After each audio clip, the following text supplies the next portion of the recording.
hadduu ilmahaasu 6 bilood ku dhasho iyo 2 sano oo nuujina ayay la rafaadsan tahay cidina aanay ogeyn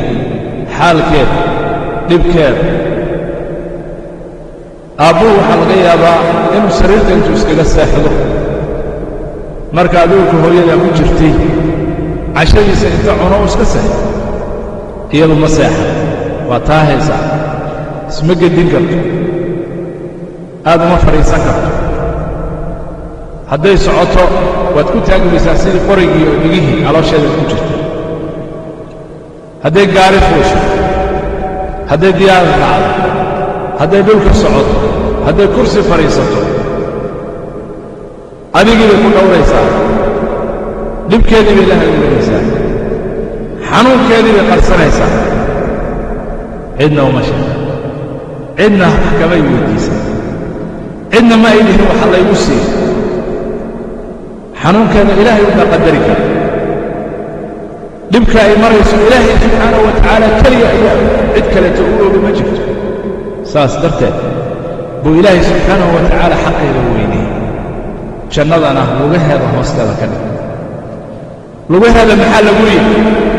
lugteedaad ka hoosaysaa hooyada wejigeeda lama simin madaxeedana madaxaaga lama simi kartid si taaganna horteeda uma istaagi kartid lugaheeda waa inaad fadhiisataa wey ilzam rijlaha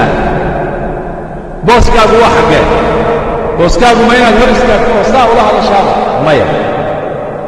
booska aad leedahay oo aad u xaq leedahay waa lugta hoosteeda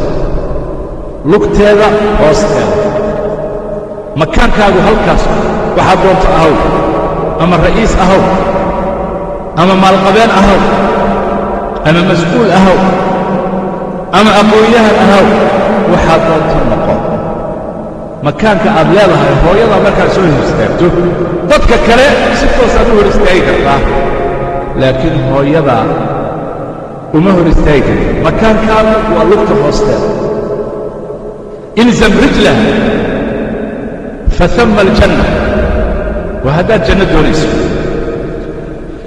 ilaahay subxaanahu wa tacaala qur'aanka kariimka wuxuu ku sheegay dhibkeedaas saas darteed ayuu alla subxaanahu wa tacaala labada waalid markuu xusay si gaarah mar walba hooyada loo xusay ووصينا الإنسان بوالديه إحسانا حملته أمه كرها ووضعته كرها وحمله وفصاله 30 شهرا سورة ذكر إلهي سبحانه وتعالى وكله ووصينا الإنسان بوالديه حملته أمه وهنا على وهن وفصاله في 2 عام أن اشكر لي ولوالديك إلي المصير